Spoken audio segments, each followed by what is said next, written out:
Welcome to Midnight! Between talent mix-ups, UI changes, and some spec pruning, Ret Paladin in the pre-patch feels messy. So let's clean it up and get you ready to rock. We'll do a brief overview of gear, talents, rotation, and some other noteworthy changes. This guide is solely meant to introduce you to these changes and give you a few options to play around with over the next 5.5 or so weeks. A quick reminder that there will still be tuning and maybe some slight design changes as we do head into Midnight's launch. Things are definitely subject to change, and what I say here today will likely change in the near future. Importantly, sims are not 100% finalized for the pre-patch, and are unlikely to be fully updated until Midnight launches. Talent builds can be found in both the video description and in my Discord. All the links can be found below. Let's touch on noteworthy changes before we get into the details. The singular biggest change for Retribution is the combination of Execution Sentence and Final Reckoning. Now we have a targeted ability, it does some splash damage, and offers a slight bit of funnel, and it is very slight. But when possible, you'll want to use it on the target that will live the longest. The other noteworthy change is with Crusading and Templar Strikes. Crusading Strikes now slows your auto attack, but it does generate holy power on every single attack, instead of previously being every other. Templar Strikes is identical to what it was in War Within, and it's just a filler spell to generate holy power. We will also be switching to improved Judgment, so your Judgment will now have 2 charges and generate 1 holy power on each cast. Also, Hammer of Wrath is now combined with Judgment. The impact's relatively limited. Instead of Hammer of Wrath being your filler, it's now just an empowered version of Judgment. One other really important change to mention is to Divine Resonance. When you do cast Divine Toll, your next 3 judgments are also going to cast at 100% effectiveness. So what this means is it's going to cast 2 judgments at the same time. It doesn't double the damage, but it does actually cast 2 separate abilities. This is really important because it will increase your holy power generation in your cooldown windows by quite a large margin. You're going to end up in this cadence where you're going to build, spend, build, spend, build, spend, and really lean into Hammer of Wrath.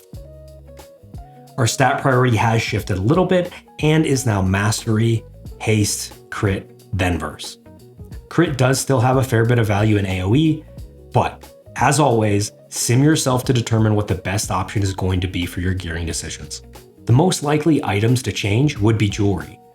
If you have any Mastery Haste pieces lying around, you might want to be able to use those. And you may even want to recraft your embellishments to Mastery Haste, if it makes sense for the content you're currently working on. If you're done for the season, and you're on farm, and it really doesn't matter, then that's okay, you don't have to recraft. But if you're still trying to get Dimensius before the expansion's done, it might make sense to recraft. But as I mentioned before, do trust the sims, and if you have questions, leave a comment below and I can answer them. For hero talents, right now, Templar and Herald of the Sun are fairly close in performance, but Templar is edging ahead. Good news here is since it's the pre-patch, just play what you want. Things are a bit weird in the hero talent trees though. We are missing 3 points that you get from leveling up in Midnight, so the tree can feel a bit incomplete. I have link builds for both hero talents in my Discord. You can see the video description for more info, but I'll focus primarily on Templar here because it is the superior option. Moving into Retribution specific talents, if you're familiar with what the War Within talent tree has, then this should feel quite similar. Our first build is a basic single target option, and this build mostly selects itself, but we do have some weird talent pickups. You're going to grab either Judgment of Justice or Empyrean Power. I will note that Judgment of Justice is the best mathematical option, but there are some display issues with it in the cooldown manager. Because the cooldown manager can track debuffs as well as icons, for some reason it tracks Judgment of Justice there too. And as of now, we can't toggle off that functionality, so your cooldown manager will just display incorrect or not usable information. It's a little bit limiting, and it can impact your damage. So for me, I'll likely play with Empyrean Power instead until the issue is resolved.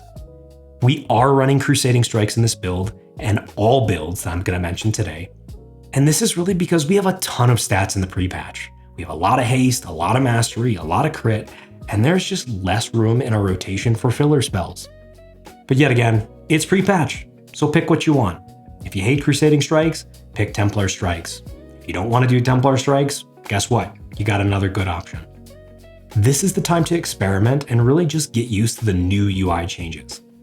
If you're doing an encounter where you have regular cleave but not full AoE, here's going to be your best option. You're going to drop both of your points from Heart of the Crusader, and you're going to pick up points in Blade of Vengeance and Blessed Champion. So this cleave build gets you some additional AoE at almost no single target loss. Your Blade of Justice will now cleave on multiple targets, so it'll apply Expurgation there too, and Blessed Champion will offer a nice benefit for any AoE spenders you're going to do. For those that will be doing Mythic Plus in the pre-patch, this build's going to be your best bet. You're going to keep all of the changes from the previous build, but you're also going to swap Jurisdiction for Tempest of the Lightbringer. With the Mythic Plus build, this really just benefits our spenders more with taking Tempest of the Lightbringer. Divine Storm is a massive part of our damage, and we really just want to double down on how good it is. And here is also a special option for midnight leveling and questing. This refocuses your combat to quick 30-second windows with Radiant Glory, and then also swaps Crusading Strikes for Templar Strikes. Our rotation has changed slightly. It'll feel fairly similar to what you've been playing for the past year or so, but with some nuances. Let's start with the opener, and then we'll talk about what to prioritize. As a reminder, this is Templar specific. Herald of the Sun does have a bit of a different opener. If you want to see that opener, do check out the Wowhead guide. Shout out to Bolus. He does a lot of wonderful work, and I couldn't give you the content in these videos if I didn't have some of the information he provides. So go ahead and check out the written guides too if you prefer that format. Our opener now is easier than ever. You'll want to start by activating Avenging Wrath, followed by Divine Toll, usually in about that same global. You can choose to macro them together. You can see the macro here, but I'm not certain if that's going to end up being the best decision for Midnight. You might want to move it around, but that's a problem for a couple weeks from now, not a problem for today. You'll want to align your trinket use with your burst window. So you'll want to use it at the same time you use your Avenging Wrath and Divine Toll combo. After that, you'll start with your burst by pressing Execution Sentence. You're going to follow up with Wake of Ashes and then your Hammer of Light combo, and at this point, you'll want to apply Expurgation through using Blade of Justice, as well as spending any Divine Purpose procs you might have. Then you'll end up shifting into our normal priority. I'll show the full priority system here, but in simplest terms, if you can press Hammer of Light, press it. If you have 5 Holy Power, use Templar's Verdict. Otherwise, apply Expurgation to keep up the 5% damage taken debuff, and then you'll use your builders to generate, and then you'll spend Holy Power where necessary. You will want to avoid overcapping Hammer of Wrath and Judgment. You'll use Blade of Justice on cooldown, and then Empyrean Power procs are really the bottom priority, except on AoE. And you'll also want to spend Templar's Verdict when you can't build anymore or other conditions are met. It might seem like a lot, but for the most part, as long as you focus on both your opener and then your general priority system, you'll be in a good spot.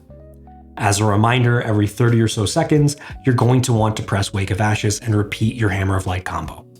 You will want to use Wake of Ashes at 2 Holy Power to be able to seamlessly transition into that combo, and then every minute you're going to repeat the opener.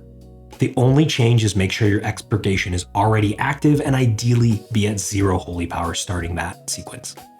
So I'll show you a quick example of what the Templar opener looks like, and I've honestly enjoyed how snappy this opener is.